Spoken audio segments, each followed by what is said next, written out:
년 동안 비밀리에 한 일. 기원전 2640년 고대 중국 사망호제 때 비단은 처음 만들어졌다. 황제비였던 서릉이 정원에서 차를 마시는데 찻잔 속에 우연히 누에고치가 떨어지게 되었고 찬물에서 누에고치를 빼내려고 하는 찰나 물속에 부드럽고 가는 실이 있는 것을 보게 된다. 이 일을 계기로 누에를 키우고 비단을 만들기 시작했고 이렇게 누에를 치는 일을 양잠이라고 한다. 중국은 1세기쯤 실크로드를 통해 비단을 유럽에 수출했지만 수백 년 동안 양잠 기술은 비밀로 붙였고 양잠 기술이 다른 나라로 전해지는 것을 철저히 막으며 어기는 사람을 엄벌에 처했다고 한다. 이후 552년 동로마 제국의 유스티니아누스 황제가 중국에 파견한 수도사들을 통해 속이 빈 대나무 지팡이 속에 누에나방 알과 뽕나무 실을 몰래 숨겨서 로마로 돌아오게 한 뒤로 양잠 기술은 유럽과 아랍으로 퍼져나가 세계 여러 곳에서 비단을 생산할 수 있게 됐다.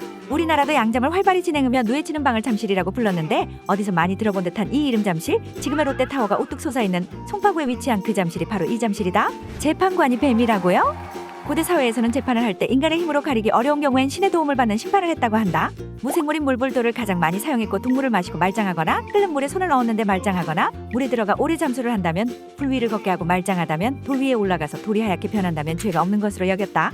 고대 중국엔 동물을 통해 신의 뜻을 읽는 방법도 있었는데 분쟁하는 두 사람을 굶주리 나거나 맹수들이 있는 곳으로 보내어 잡아먹히면 죄인이고 잡아먹히지 않으면 죄인이 아닌 것으로 판정했다. 청나라 때 광동 사람들은 다툼이 생기면 독사에게 보내줬고 독사가 기어나와 물어버리면 죄인이고 아무 탈이 없으면 죄가 없는 것으로 여겼다. 고대 중국에서는 동물끼리 싸움을 시켜서 죄인을 가려내기도 했고 죄의 혐의자와 피해자의 동물을 각각 정한 뒤 싸움을 붙여 어느 쪽이 이기느냐에 따라 판결을 내렸다. 이 싸움에는 개고양이뿐만 아니라 우렁이 귀뚜라미 같은 작은 동물도 참여하게 되었다. 사자랑 사람이랑 싸우면 누가 이겨요? 컨디션 좋은 애가 이깁니다. 원형 경기장에서 벌어졌던 동물과 검투사의 경기, 다들 잘 알고 있는 콜로세움 경기이다. 동물 경기에는 맹수끼리의 싸움도 있었고 맹수와 인간의 싸움도 있었으며 동물들의 서커스도 있었다. 사자, 표범, 호랑이, 황소곰, 코뿔소, 버팔로, 코끼리 등 서로 다른 동물들이 1대1로 싸움을 진행했고 사람과 맹수의 싸움 같은 경우에는 한 사람만 출전하거나 여러 사람이 함께 출전해서 사자나 표범과 같은 맹수와 대결을 벌이지만 갑옷과 투구는 주어지지 않고 칼과 방패만 주어졌다고 한다. 검투사들은 대개 포로노의 죄수들 가운데서 뽑히게 되었고 검투사 경기에 나가 3년간 온갖 결투를 치른 뒤에도 살아남았다면 해방시켜주고 많은 돈과 자유를 주었다고 한다. 하지만 이런 경기는 어느 한쪽이 죽을 때까지 싸워야 했던 끔찍한 현장이었기에 당연히 이런 경기를 반대하는 국민들이 존재했고 시간이 지나 기독교가 로마의 종교가 된 뒤로는 점차 인기를 잃고 중단을 거듭하다가 681년이 되어서야 완전히 사라지게 되었다. 하늘에서 향수가 내린다면? 장미꽃을 빻아물에 희석시켜 얻은 장미수는 고대 이집트에서 오랫동안 써왔던 고급 향수다. 로마 사람들 역시 장미수를 굉장히 좋아했고 전쟁에 나가기 전에도 뿌렸으며 말과 개들에게도 장미수를 뿌렸고 네로 황제는 연애를 베풀 때 꼭 하객들에게 장미수를 뿌렸는데 보통 하룻밤 연애에 장미수 값으로 쓴 돈이 지금 우리나라 돈으로 2억 원 정도 한다.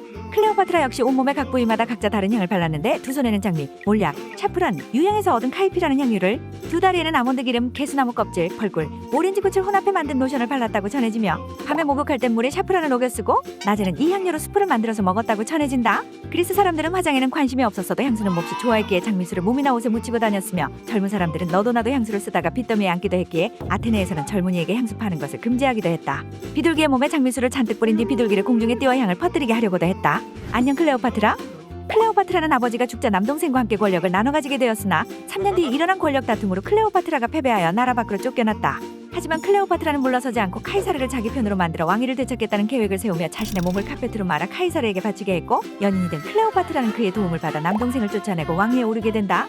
아이를 낳고 행복하게 살던 중 카이사르가 암살을 당하고 안토니우스, 옥타비아누스, 레피두스 세 사람이 로마를 셋으로 나누어 다스리게 되었는데 이집트가 살아남기 위해서 로마와의 충돌을 피해야 한다 생각했던 클레오파트라는 이집트가 있는 지중해 동쪽을 맡은 안토니우스를 유혹하기로 결심한다.